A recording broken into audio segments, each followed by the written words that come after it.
when we left off yesterday, Stan was sitting, I think it's lotus style, whenever he's sitting cross-legged, crisscross applesauce, that kind of. He's sitting with his feet crossed on a rock outside. He would be doing that to meditate and become one with the universe, right, or clear his mind of everything. But is that really why he was doing it? No. Why was he doing that? Took away his fake identity. It's part of his fake identity, but he was also doing it to be seen. Who did he want to be seen by? Woody. So as Woody gets out of the car with Jones, but like, note to self, Woody and Jones just rode in the same car together. As Jones goes in, Woody stays out to talk to Stan. She tells him how different. Oh, you're so different. And she's kind of flirting with him, and his butt's basically asleep, and so are his legs, and he's just sitting out there in the cold, cross-legged on this uncomfortable rock.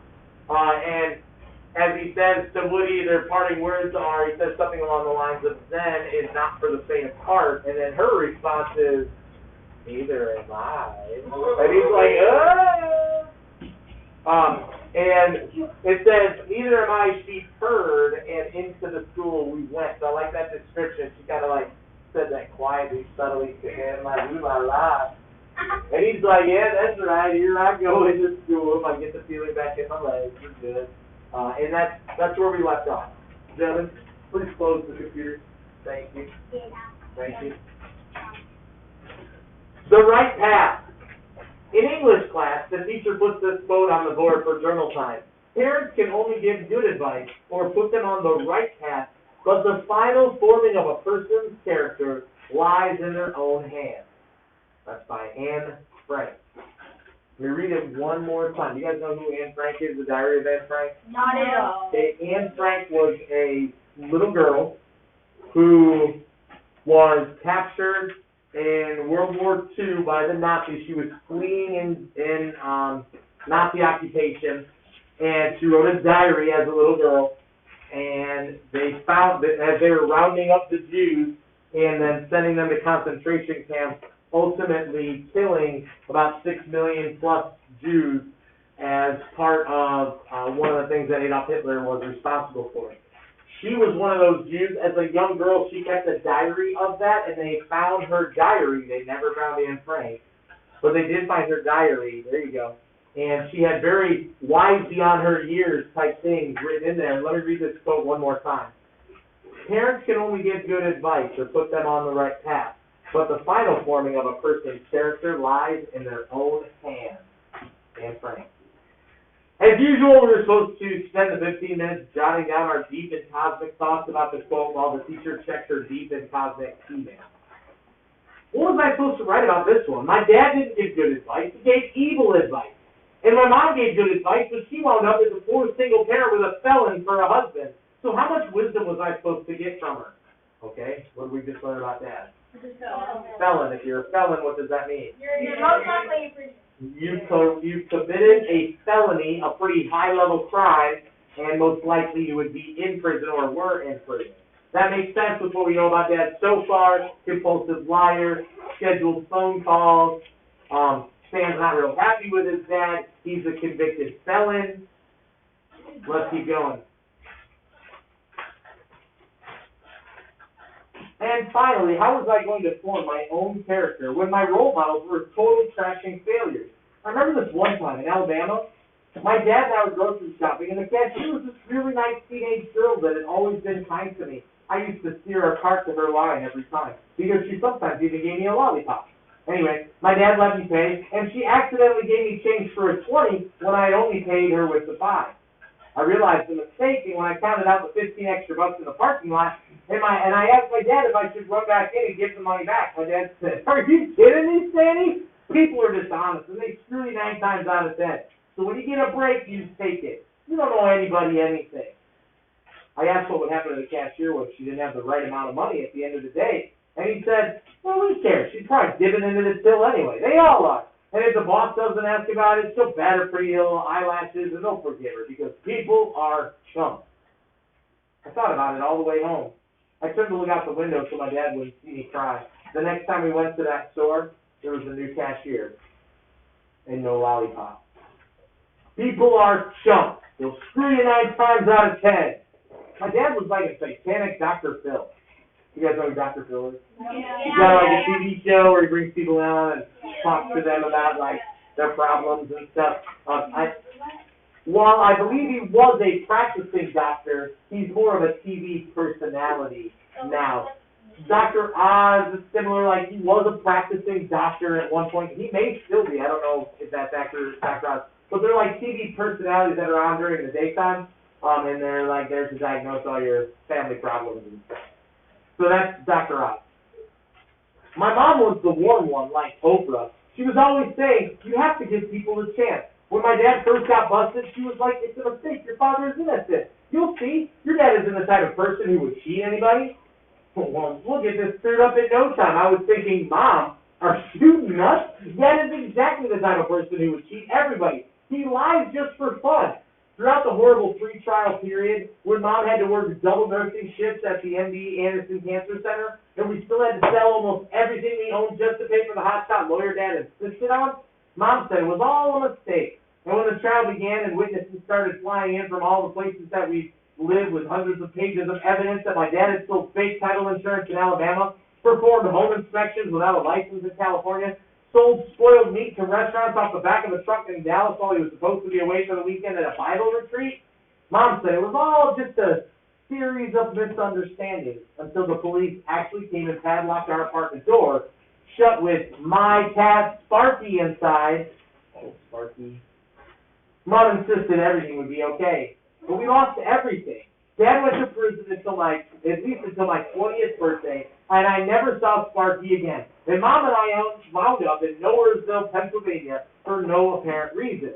I guess I could have written all that into journal form, but it might have cast some doubt on my whole Zen image. So instead, I wrote, and I'll read that here in a second. We just learned an awful lot about Dad, right? Yeah. He's a bad. He's in prison. He's in prison. Bad character. Bad advice. My gosh, folks. If a cashier gives you like a dime too much back, you should bring that dime back. You may think it's not a big deal. It is a big deal. And plus it's that honesty thing, right? Like you know whether or not it was right. If you catch it, you should take it back. Yeah. Oh, we learned that he's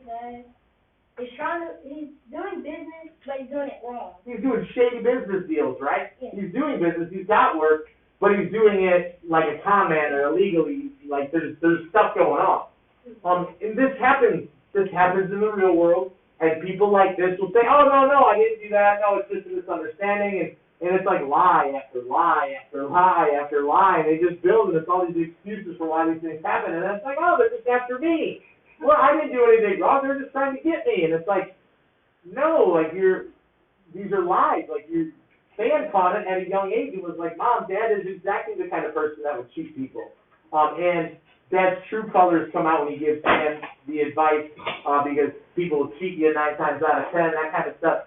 That's not accurate. Some people do feel that way, but I don't buy into that. I don't subscribe to that attitude personally.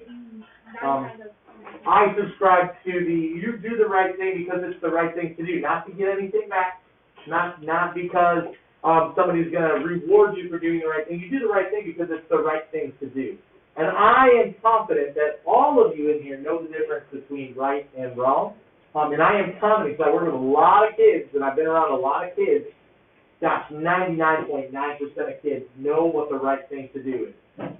My 3-year-old knows when he's doing something wrong, right? If you have pets at home, chances are your pets know when they did something wrong, right?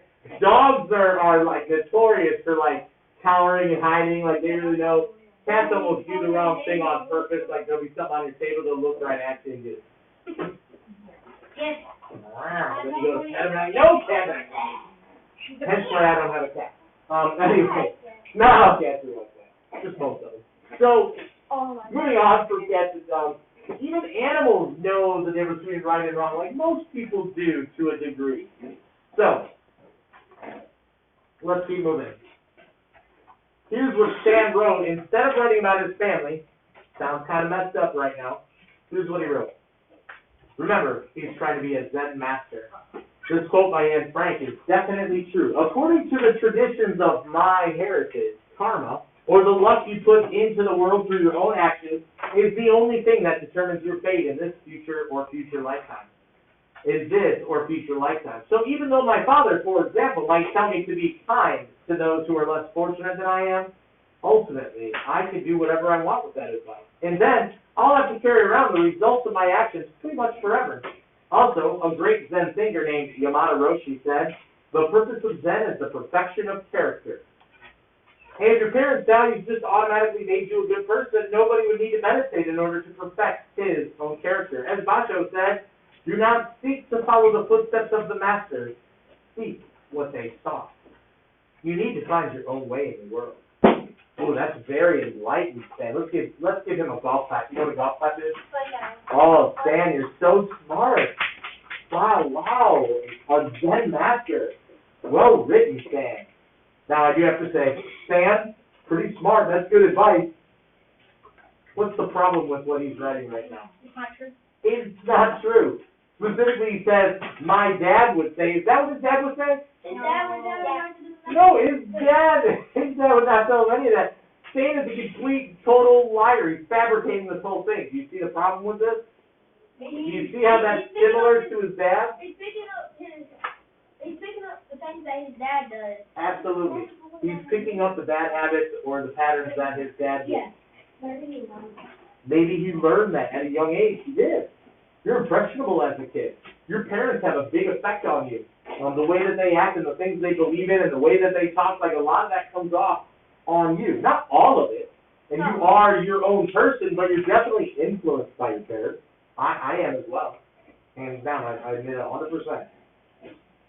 English teacher stood behind me for a while I finished writing, then leaned across me and wrote, thoughtful entry, keep it up, exclamation point, under my last sentence. I must say, you can learn a lot from a short little book. I was now looking smart in 2 different classes, and I could even feel parts of my legs again. At lunch, Woody only played one song on the guitar before packing up, and then she came over to sit with me at my little leper table. Hey, Sam, you defrosted yet? You guys get the leper joke? No. Okay. Leprosy is a disease where, like, your skin falls off and stuff. You'll read about it in, like, old ancient books and stuff.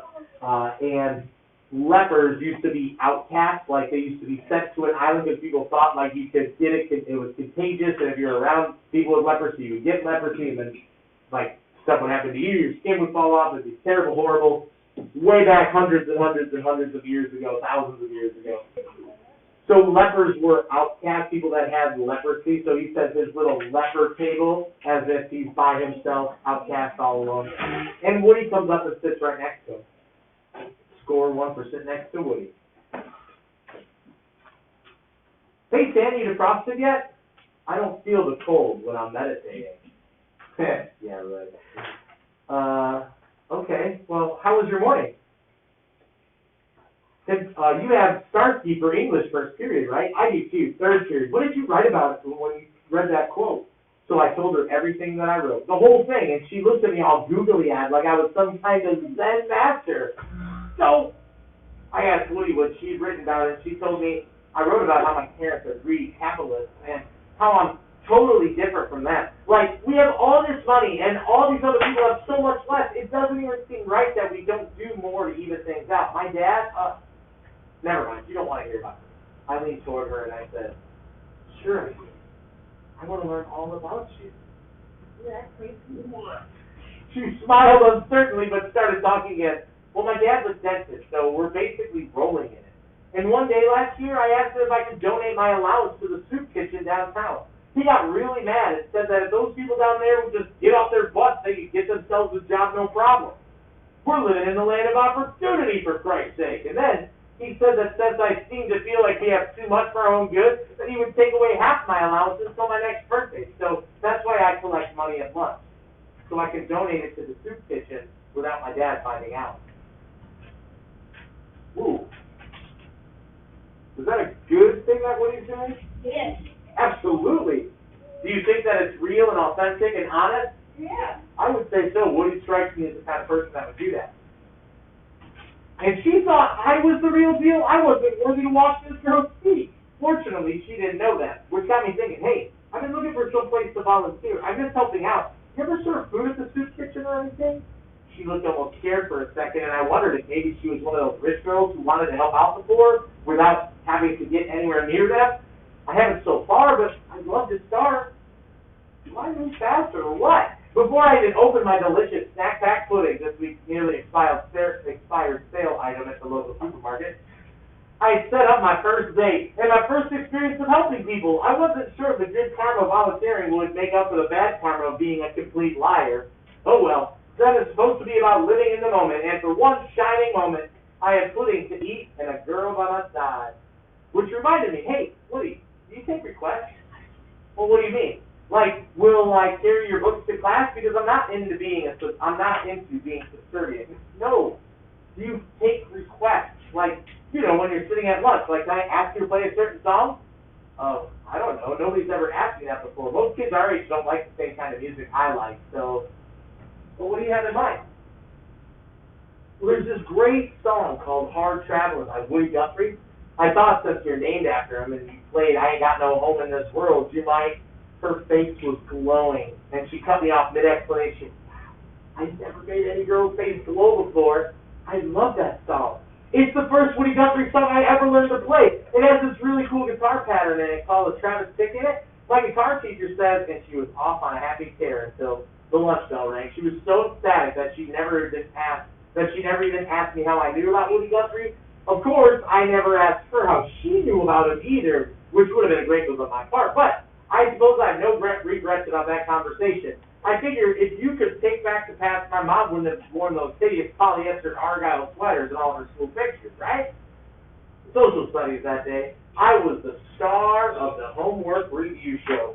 So then we did a lovely worksheet that I totally aced. And the next best part, Dowd announced that we would be doing a special project on any aspect of Eastern religious tradition we wanted. And when he assigned partners, I found out Woody's last name, Long, L-O-N-G, which happened to come right after Lee, L-E-E, and before Petrucci in alphabetical order on the class list. So I was going to be Woody's partner in class for 2 weeks. Woohoo! Dowd gave out a big sheet of criteria for the project, and then he told us to meet with our partners and brainstorm. He didn't have to tell me twice, as I was attempting to appear nonchalant and rush to Woody's side at the same time. I noticed that Peter was off in a corner with some girl named Abby.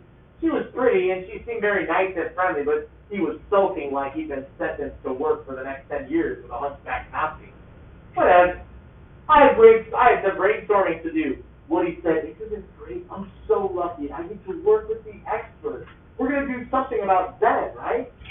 I don't know. There's so many other fascinating aspects of Eastern religion. You're kidding, right? You have the edge here, and we have to capitalize on that. Oh, this is a new side of Woody's personality, a competitive streak. But then again, I'd only known her for 2 days. Plus, I had only been me for 2 days, so how picky could I be about work? Sure, I guess that's true. Gotta play to our strengths, right? That's right, she said, blowing her bangs. So, start giving me ideas, okay? Go. Why not? She was certainly giving me some ideas. How about I teach you to meditate? That sounds like fun, but it won't make much of a presentation. No offense. Of course not. Okay, what if we do a poster project on Zen gardening? What's Zen gardening? This girl asked some great questions, and I would have been able to answer this one if I had just read that fact book instead of the Sin book. Well, it's kind of complicated to explain to the Western mind. No offense. Try it. I'd love to, maybe when we have more time, she frowned. Huh. Wait, I explained it quietly and calmly, sort of. I got it.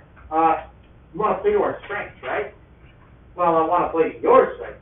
I don't have any strengths, man. Well, is she kidding me? How could someone so completely beautiful and individual not know about the strengths that she has? Of course you do. Music. All right, music, but how is me playing guitar and singing along, going to help us with a Zen project? Ah, that's for you to figure out. Okay, then what are you gonna do for your half of the deal? I had no freaking clue. So I half smiled and screwed me and at her and I said, you'll see. When? Tomorrow, Woody. You'll see tomorrow. Oh, which meant I'd be spending tonight with my good friend Mildred. Remember who Mildred is? Yeah. Who's Mildred? The Ava? one of the, like, this woman at Water, who realized things and stuff. Yeah, she's like an expert on this Zen religion, Buddhism type stuff. And she works at the library, and she's this old, like super old lady that taught him like lying at the library with the end of bony fingers. Yeah, that's Mildred. So now he's got a name, Mildred. Do you see what happens? Like Stan is lying. He's caught in this lie. He's kind of backpedaling and backtracking. I don't have any ideas. I don't know. I'll maybe tomorrow. I'll show you tomorrow. If only he had come clean at that moment.